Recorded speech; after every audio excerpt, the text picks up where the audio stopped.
Africa Enlightenment Center, Religious, Political, and Social Enlightenment. I think this is a useful way to think about the difference between morality and religious morality. Morality is doing what is right, regardless of what we're told. Religious dogma is doing what we're told, regardless of whether it was right. Something that is related to this is altruistic punishment. This, again, is a cognitive mechanism all of us have. We are willing to punish social cheats at a cost to ourselves. All of us do it, all of us have done it. Again, crucial to social life. Suicide terrorism is just one step removed. Empathy. Now, if I raise my right hand, there are neurons in my left motor strip that are lighting up. As you all are sitting there watching me raise my right hand, the same neurons in your left motor strip light up. Exact same ones, but you inhibit the response. If I take my hand and I take this knife and I start to poke it in, I'm feeling a little pain right now, okay? And some neurons are lighting up in my left sensory motor strip, my thalamus, and I'm starting to feel pain. Okay? As you are watching me do this, the same neurons in your left sensory motor strip are also lighting up. As I'm doing this, all you got to do is see me doing this, and maybe a little wince on my face, and you feel the same thing. You literally feel my pain. This capacity for empathy, again, crucial for social relationships. How do religions hijack this? This is a Filipino devotee who last year had himself nailed to a cross. Now, I don't know about you, but when I was a child, I saw a lot of this, and it really distressed me. And I felt, well, maybe there's something wrong with me. But I can remember being distressed by this.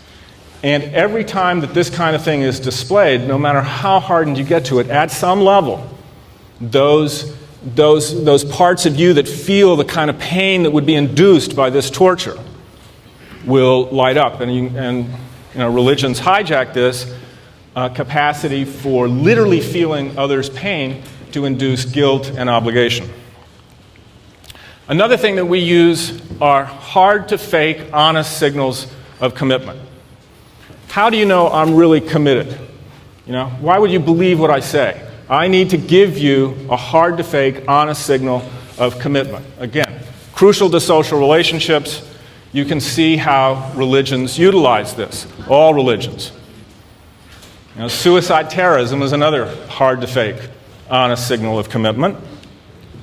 It's connected with religious rituals, and religious rituals tap into another mechanism, our threat response system. They're compelling, rigidly scripted, usually have to do with cleansing and order.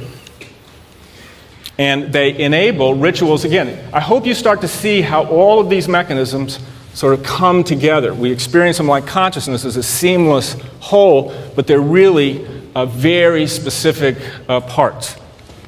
And religious rituals enable us to both demonstrate and have scrutinized our hard-to-fake honest signals. They communicate intentions. It's another way of communicating goals and intentions.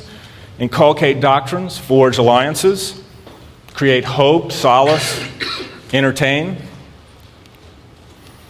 They are divorced from the original goal of protection.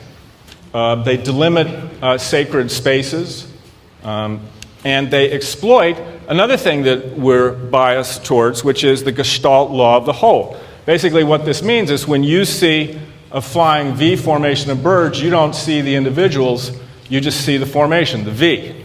Okay? The Gestalt law of the whole. Religions exploit this, creating these attention-arresting, memorable, and often intimidating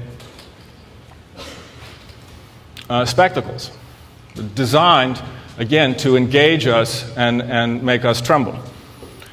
Other mechanisms that are involved. Motivated reasoning. We doubt what we don't like.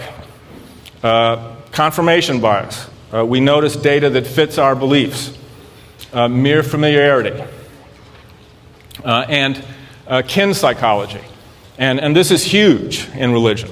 And all of us have mechanisms to identify and favor kin. And, religions hijack this. Just look at the Catholic Church. The priests are brothers, the nuns are sisters, the Pope is the Holy Father. So I hope I have shown you, and this is just a modest list. This is not the complete list of the things that we have teased out, the cognitive mechanisms designed for other purposes that come together to create religious beliefs, religious ideas, and make us vulnerable to believing them and passing them on.